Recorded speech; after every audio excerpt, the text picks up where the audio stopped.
Tonight we have a new video to watch. It's coming from Gameranx. It's about the second half of 2022. The top games coming out. Now, I cheated. I did a little sneak peek of the list, and I saw some of the games. I was like, ooh, I'm excited for these. But I've also seen a lot of games, or saw a lot of games that I haven't known about, right? I don't know what they are. So we're going to watch it. We're going to talk about it, and we're going to see what you are excited for in the second half of the year.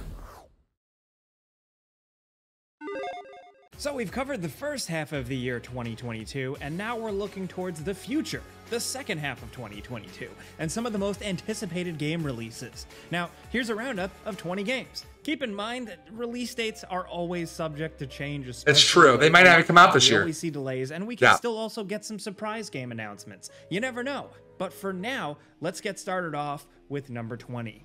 Evil West is a game where I just gotta throw objectivity out of the window.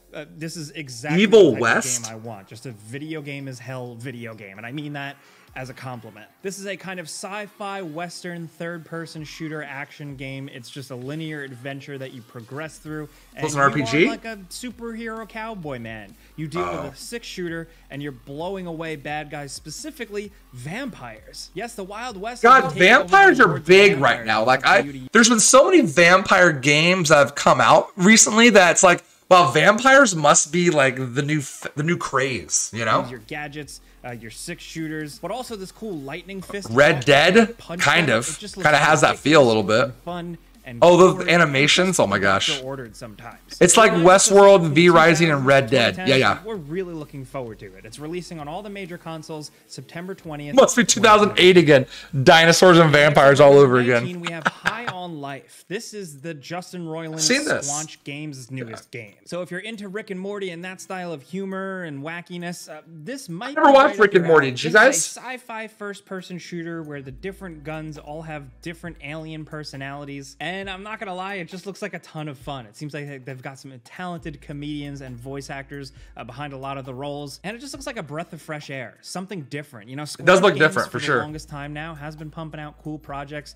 They did some cool VR stuff, but now they're getting their hand at a full, seemingly pretty big budget game. It looks ambitious and it looks funny. Most importantly, fun-looking guns. Yeah, for real. October 5th, 2022 for PC and Xbox.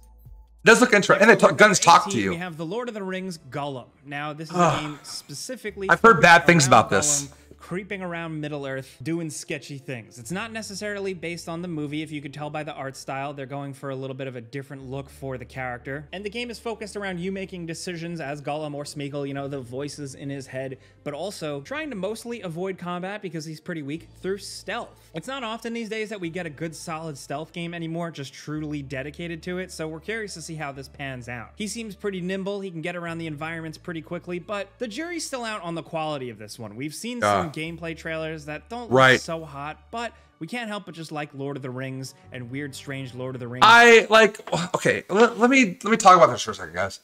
I love Lord of the Rings. Obviously, like, look, I have a Lord of the Rings blanket up here, you know what I'm saying, with all the characters. I literally have a Lord of the Rings shelf up here, all the books, the action figures, the goblets.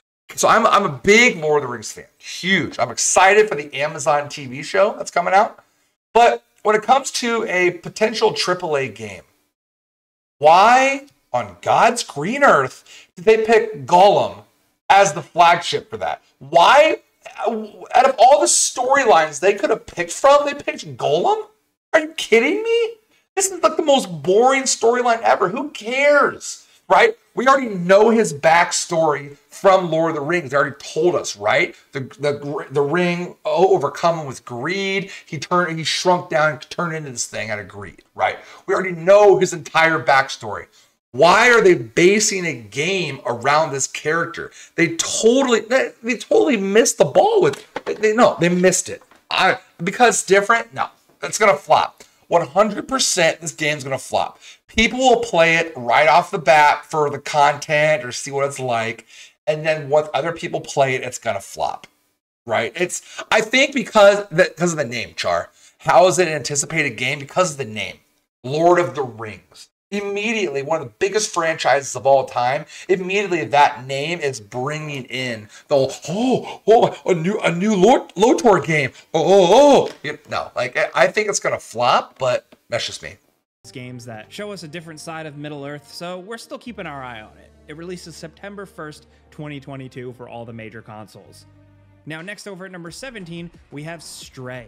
Yes, this is the cat heard game. about this. It's the best way to describe it. Game. Stray essentially is like a third-person cat adventure game where you're a lone cat stuck in a seemingly abandoned dystopian futuristic city. This game I won't play either. Gone, but there are robots living there. You adventure I through as don't. this cat with a little drone friend you met. I don't understand why. Exploring, like this, why puzzles, this game is running from danger, interacting with the locals, and actually doing cat stuff like scratching on a wall or knocking stuff over, just kind of being a jerk. I mean, no disrespect to cats. I really like them, and I'm looking forward to playing this. We've talked about this one quite a bit. Not going to play, already, but so it's we'll cute. on, but True. Stray is releasing for PlayStations and PC on July 19th. Next over at number True. 16, we have Marvel's Midnight Suns. This is Firaxis. I saw this earlier on a Marvel game, and it's going for some darker material, but also teaming up some really cool characters like Wolverine and Ghost Rider and Doctor Strange to take on a new enemy, and it's in a top-down kind of strategic XCOM style, what this studio really specializes in. There's sort of a card system in terms of choosing your moves and your attacks, and I think the gameplay can just make for some really fun and challenging spots, you know, if you're into XCOM. Card play, it's like Back for Blood. I'm really hoping they nail it, but I'm just looking forward to the story and really seeing these characters in their full glory. If they say card play, Back for Blood, Wolverine all in the same game, I'm in. As of right now, Marvel's Midnight Suns is releasing October. So, but is that what? So I think it's an action style game, kind of like Marvel's Avengers, right? Or like Guardians of the Galaxy, like those games. You know what I'm saying? But yeah, it said card system. So does that mean it's going to be how Back for Blood is, to where you have like a certain cards that are like your perks that you build your deck out, or you build, you know, these card systems out that you go in like per level and do things, right? That's the way I'm taking it. It's going to be like that Back for Blood card system. 7th for all the major consoles.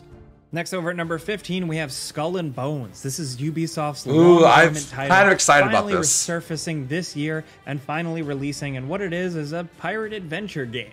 You make your own pirate captain, you wander around ports in third person, you customize, you loot, you sell, you trade, you hop in your ship, command your crew, and go on adventures and engage in naval combat. You're doing it either alone in a single player campaign or with a group of friends, which is where probably a lot of the fun is going to be had. If you've played anything like Sea of Thieves, you know manning a ship with a bunch of other people can be a blast. This is a little bit of a different spin on things compared to Sea of Thieves.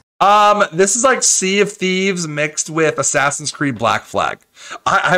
So they did like a week or two ago, they did a Ubisoft, like a gameplay like reveal or whatnot, right? They kind of showed it again, and actually somebody playing the game, they're talking about it. So many people in the comments were like, oh, I'm excited for Black Flag DLC.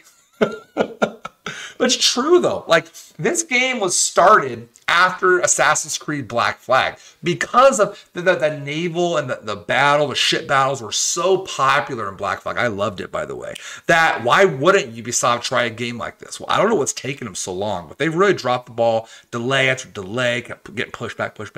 I'm kind of excited for it. Like, I am more interested in this than I am Sea of Thieves. Now, with that being said, I'm worried about the release of this. I think it's going to be like too cheesy. There's not going to be enough to it. The battles aren't going to seem authentic. What I want them to do, release the game, okay? But have it to where you can only walk around, because they already said walk around in third person. Walk around like the naval ports only.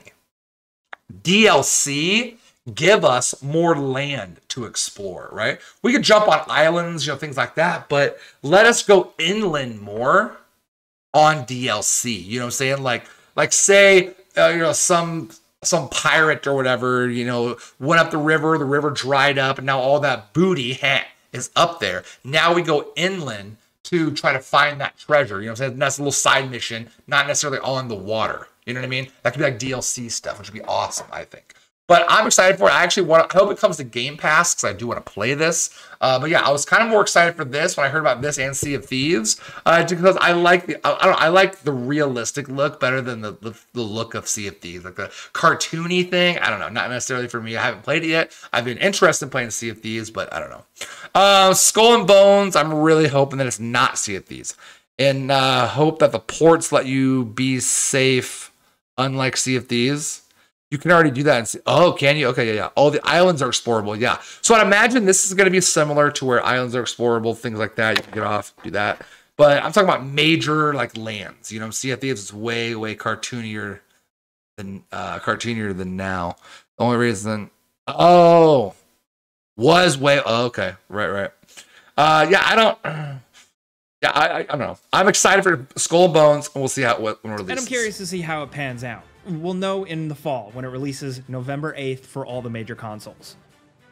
Next, over at number 14, we have Splatoon 3. It's incredibly never awesome played to any see of these the games. franchise return once again with new competitive modes, seemingly a bigger open world single player adventure, and of course, lots of creativity. You know? The multiplayer in Splatoon games can get incredibly addictive, and I'm really curious to see how they're going to expand upon kids it. Game, in my book, you know. To hear a lot more for this, but we know this holiday season we're definitely going to be playing it on Nintendo Switch because it releases September 9th. It's a paint shooter. Next, over at number 13, we have Saints Row. Yes, Saints Row has been completely rebooted. They dropped the numbers, and now it's Saints Row. You build up your own new criminal from the ground up with a pretty detailed character creator. So and GTA you are Online? set loose on a new kind of deserty Las Vegas type city. At first, I was a little skeptical and curious to see if they would actually retain some of the craziness that they really set up with some of the last games, but nope. It seems like all the insane hijinks are going to ensue. So GTA Online? The city, nice. You could explode helicopters with bazookas, jump out of cars, and run around in your underwear. That's really all I've really cared about with Saints Row games. I just hope they keep it super dumb and super fun. Hopefully it doesn't feel lifeless. We'll have to judge it when we get our hands on it. Yeah. It's releasing August 23rd, 2022 for all the major consoles. Next, over at number 12, we have Pokemon Scarlet and Violet. These games are Pokemon fans, Pokemon listen up. Arceus, with what you would expect like a more traditional Pokemon game, but in this new, wide open, fully 3D formula. As you've probably seen from underwear is overrated. Some of the exploration underwear is overrated. Looks really promising. Not too much to say about this one yet, other than that technically it's the first installment in the 9th generation of Pokemon game series, and it's going to be keeping some of us busy on Switch November 18th, 2022. Now, next over at number 11, we have Atomic Heart. Now, this awesome, creative, Bioshock-inspired, like alternate Bioshock. Soviet sci-fi thing is really just unlike any other adventure we've seen, and we've been hooked on this one and anticipating this one for a while. Now, so many games have been hit with delays, so as of right now, Atomic Heart doesn't have a rock-solid release date. I stopped liking Pokemon. I'd never been. I was more into Magic the Gathering at the time of making this video, so we wanted to highlight it. We really hope to see it this year, but if it doesn't make it this year, and any game on this list, we don't want them to rush. Take your time, make a good game. Now, next over at number 10, we have Overwatch 2. Overwatch 2 has been in the works for quite some time, and as of recently, a lot of people have been able to experience it with the PvP beta. There is a lot going on with Overwatch 2. Specifically, if you're more of a hardcore fan, you'll appreciate the nuances and what they're going to offer. Most particularly, a new character who seems pretty cool. There's definitely still a lot more news to come out about this one. We do know that it is now going to be a free-to-play release, which definitely makes things interesting. Overwatch 2 is releasing October 4th of this year. I don't know. Now, next over at number 9, we have Xenoblade Chronicles 3. 2 is absolutely awesome. It's one of my Xenoblade. I've played the original. I haven't played the second one. I'm really looking forward to 3. Good. If you don't know, it's an action JRPG with open world exploration and tons of RPG stuff like questing, character building, and party members to build. Yeah, I played the original one, but not 2. Personality, a lot of heart, good character depth, and good solid moments, and a good amount of style. Specifically, only because I really love Final Fantasy, so I kind of was intrigued about this. That's a win, and if it surpasses it, that would be pretty awesome. It's releasing July 29th, 2022 on Nintendo Switch. Nice. Next, over at number 8, we have Scorn. This long-awaited game finally has a release date, and it's just definitely not your typical first-person shooter. I mean, if this is the first time you've seen gameplay, penis? yes, It is very unique. It is incredibly, deeply inspired by H.R. Giger style art. The artist who created a lot of the initial concepts and designs for the original Alien film. So it's got some creative kind of bio-organic horror elements to it. And it looks like it could be very cool to explore these worlds. The graphics seem pretty intense. We're still not totally sure what the deal is with gameplay, how much of it's really shooting, how much of it is just exploration and puzzle solving. But in terms of the atmosphere, the vibe, that makes more sense. Got it on lock. This one has been a long time coming, and we hope it's worth it. We'll be checking it out on PC and Xbox October 21st, 2022.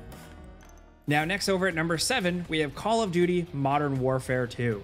That's right. There you go, Call of Duty fans. Call of Duty again. Can you believe it? Never in a million years would I expect to see another Call of Duty game. So true. I'm sorry, but I actually really liked Modern Warfare, specifically the campaign. The graphics were great. The action was pretty crazy. So if they could do that again and have some compelling multiplayer, it'll probably be a win. I mean, I know Call of Duties are just automatic wins for some people. They just go out and buy them every year. But the series always kind of needs a shake-up, and maybe this will be it. We don't know too much about the game yet. It'll probably start getting revealed more soon, but as of the time of making this video, we just know it's releasing for all the major consoles October 28th. Reminded me of Toxic probably bought it already. True. Gotham Knights. This is an action Ooh, yes, I'm excited for this one. Let's go. Gotham, where you can play as Nightwing, Batgirl, Robin, or Red Hood. So in this, story-wise, Batman is dead, but the city is still just as screwed as ever. So it's up to the Bat family to come together and fight against some cool villains, some of which we haven't seen in games before, like the Court of Owls. Combat looks to be sort of Batman Arkham style, but a little bit different, a little bit more focused on like two players playing together and using their moves together, though they have clarified that you can play this completely single player. I'm excited for this one just as like a hardcore Batman comic fan. I'm excited to see what they can do. I love the Arkham series. But the combat so far doesn't look as smooth as it could be. But again, the jury's still out. We have to actually play it. We have to feel it in our hands. They're still probably working on it. I still think the concept on paper is pretty cool. Teaming up maybe online with another player to play cooperative and cruise around on bat cycles through an open world Gotham fighting crime. Like, that sounds pretty awesome, and the story could be pretty cool, but we'll just have to wait and see. Thankfully, after them making this and teasing it for many years, we finally hopefully get to play it without any more delays October 25th of this year. Crazy. Now, next over at number 5, we have Crisis Core, Final Fantasy VII Reunion. Yes, they're basically remaking-ish Crisis Core for all those Final Fantasy VII hardcore fans. And this is an incredible story that was not experienced by enough people that really can probably have a new opportunity to shine here. I'm curious to see how this is going to Crisis Core is on handheld. Final Fantasy remake games. But if you want more Final Fantasy, you're definitely going to get it with a game like this. Hoo boy, got cool music, cool combat, I love cool Final Fantasy, man. Memorable moments. I've always been a huge fan of the series. Huge fan. Square Enix announced that it's coming to all the major consoles, including Xbox, this winter. Next over at number 4, we have the Callisto Protocol. This is what I said at the start of this video, just another video game-ass video game. It's straight up a single-player, fun, action, narrative, adventure, heavily inspired by Dead Space. In a lot of ways, it's the spiritual successor to Dead Space because some of the people that worked on that are working on this game. We always need more survival horror games. We always need more tense, brutal sci-fi games, so we're all signed up for this one. There's not too much more we can say. If you've seen the gameplay, you pretty much get what it is. Straightforward third-person tension in dark atmospheric space stations. That's all we want, baby. So the Callisto Protocol is releasing on all the major consoles December 2nd, 2022. Yeah, that looks crazy. Now, down to number 3, we have A Plague Tale Requiem, which is a follow-up. I really want to play the first one. So, like, I have it, but I haven't played it yet. I'm playing Fall Guys. Let's go. Yeah, I haven't played the first one, The Plague's Tale. I want to. I heard good things about it. I just haven't got to it yet. So I'm kind of excited for this one too, only because I'm excited for the first one. So obviously if they're making a second one, and I've heard good things about the first one, that this one's got to be good too, right? Has anyone played Plague's Tale? What do they think of it? It's a single-player action-adventure narrative where you play as Amicia, trying to escort her special brother, Hugo, through a plague-infested world. However, the stakes are definitely higher this time around, with Amicia growing up into more of a badass. It seems like there's more combat, more of a threat. And Hugo himself has also developed some interesting characteristics. If you've played the first game, you know what I mean. The first game was incredibly fun, beautiful, gory, depressing, nasty, and unique. So we're hoping that the second game can really top that. It's releasing October 18th, I'm excited 2022. Now down at number 2, we have Hogwarts Legacy. Oh, This seems to be God, the I love Harry it. Potter I game love that it so a lot of much. people have been waiting for. This is essentially a game where you create your own student, you choose what house you're in, and you go on some sort of cool magical wizarding adventure. This is kind of a prequel to what we know of Harry Potter. It takes place many, many, many years before Voldemort or anybody. And the potential seems there, obviously, for Harry Potter fans, but for us, we're looking at something like maybe something to fill the void of like the fact that we never got a Bully sequel. The idea of a game where you go on adventures in the world of this school while also having to do some classes. The only other thing we have like that is a Persona game, but in terms of that other type of feel, you know, we're looking forward to Hogwarts Legacy for that. We've seen some gameplay, it does look pretty impressive, but we still have a lot of questions that need answering. Still, we're looking forward to checking it out when it releases holiday 2022 for all the major consoles. Oh, I'm so excited. Number 1, you guessed it, of course, it's God of War Ragnarok. We're really excited. God of War. Let's go. To Kratos and Atreus' first adventure. It seems like now, after the events of the first, or rather the new saga, the God of War 2018 game, the events of that game, the ramifications are seemingly coming home to roost here, with Freya seemingly being more of an antagonist and Thor possibly being involved. He was teased when this game was first announced. No way. We're excited to see where this goes. No way. Bigger worlds, more detail, more combat options. But for us, to be honest, like it might sound silly, but we're just really looking forward to seeing where this story goes. Because God of War 2018 was absolutely beautiful. It was. If you're just looking for cool stuff or a heartwarming story about a father and a son, there's kind of something for everybody, as much as that's a cheesy phrase. Is that It's Thor? real, dude. So we're really looking forward to God of War Ragnarok and seeing where it takes things, and it's releasing for PlayStation November 9th, Norse mythology, so those are the games we're really looking forward to, but of course we've got more that we couldn't fit in the list. So the first is The Last of Us Part 1 remake of the original game. Also, Sons of the Forest, the follow-up to The Forest, finally seems like it's dropping this year. Sonic Frontiers is also seemingly dropping this year. We're looking forward to seeing how that one shakes out. Also, Outlast Trials. As of the time of this video, we don't have a date, but we're hoping to see this year. Also, Soul Hackers 2. Like we said, those are the games we're looking forward to, but there are so many more that we couldn't find on this list. So many, guys. Other weirder games. Oh my gosh. But what do you guys think? Which game do you feel like you're most excited for, or that you're like, hey, this I just cannot wait for this? Sons of the Forest, nice. Yeah, man, those top 2 really hit it home for me. Hogwarts Legacy, God of War Ragnarok. I still actually need to beat the other God of War. I played it for a while, but I haven't officially beat it. So, but yeah, Hogwarts Legacy, God of War, 100%. I'm also excited for Gotham Knights, Plague's Tale, Requiem. I still need to play and beat the original Plague Tale, but those games look cool, so I want to play them. Lastly, Skull and Bones really has me very, very intrigued. I loved Final Fantasy Black Flag a ton, and the naval part of it, the ships, the customization, and all of that, the ship battles, all that. So I'm really excited to try out Skull and Bones as well. So for me, Skull and Bones, Gotham Knight, Plague Tale, Hogwarts Legacy, and God of War. But let me know what you guys think in the comments below, and I appreciate you guys watching, and thank you for hanging out.